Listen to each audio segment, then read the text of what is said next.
Howdy, and welcome to another episode of Research Connects. I'm your host, Stephen Cisneros, and we are live at the 2026 Animal AgTech Innovation Summit in Fort Worth, Texas. With me for this episode is Dr. Cliff Lamb, Director of Texas A&M AgriLife Research. Good morning, Cliff, and welcome to the show. Yeah, morning. Thanks for having me. Good. Can you tell me a little bit more about Texas A&M AgriLife Research and what brought you to the summit today? Sure. So Texas A&M AgriLife Research is a state agency within the Texas A&M University system, and our main focus is finding solutions that focus on agriculture and natural resources solutions, right? And so what we believe is, with all of the advent of managing big data, with artificial intelligence, machine learning, sensor technology, that is going to be one of the opportunities for us to continue to feed the world and retain our natural resources as there's more and more demand. And so what brings us here today is the opportunities to gather with people that are developing technologies and see how we can use that in the future, or provide an opportunity for them to do research with us, with our scientists across the state. Awesome. No, that sounds great. So research is obviously in the name of the organization that you lead, but can you tell me how research, and especially applied research, helps de-risk innovation in animal agriculture? Yeah, so,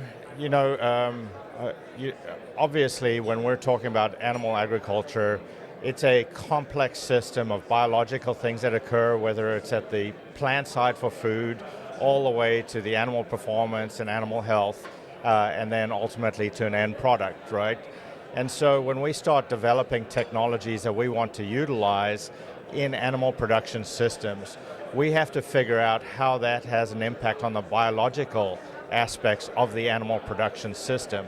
And by doing research, we test those things before we actually deploy them out into the world. And so doing the research makes us understand how these have an impact on biological processes that ultimately allow us to be more productive or reduce input costs and things like that. Interesting.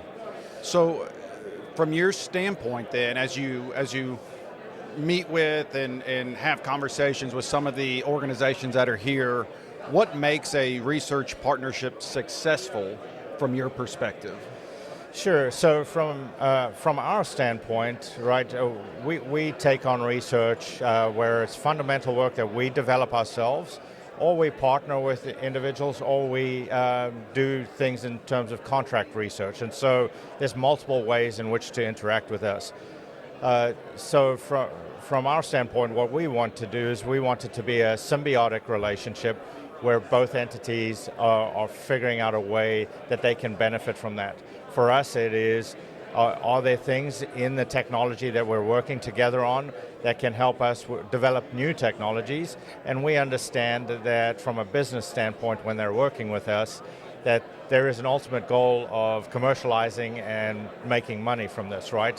And so with us, they would get unbiased information that actually truly tests whether this works or not. Sure. And from their standpoint, they then get to leverage the opportunity that they work with us and get unbiased information that they can share with producers and commercial entities. Absolutely. Awesome.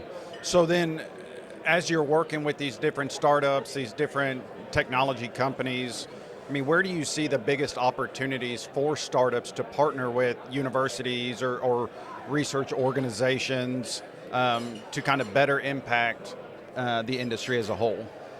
Yeah, so there right now, like I mentioned, with the massive amounts of data, all of these new technologies are coming on board and potential opportunities in the future, right? However, startups need the support of the research infrastructure. So when it comes to animal research in the US, it's governed by federal laws, right? So a research entity like ours has all of the processes in place that we can then collaborate with a startup. They can come and do the work with us, knowing that we are doing everything according to the federal regulations. So that's animal use and getting approval for that. where startup companies just don't have that infrastructure. And so we can provide that infrastructure. At the same time, what they do is they get information from us. So it's a feedback mechanism where they learn a little bit about the work that we're doing for them, that we can help further develop their products so that they are functional products when they're deployed. Awesome, awesome. Okay, I know you are a busy man. You have many people to visit with today. So I have one more question for you and then we'll wrap things up. But what gives you the most optimism, or what are you most excited about for the future of animal agriculture, specifically related to an event like today? Sure. You know, I don't think it's a surprise to anybody that animal protein values have gone up significantly. There are lots of reasons for that, but one of those reasons is demand. People want to consume animal protein.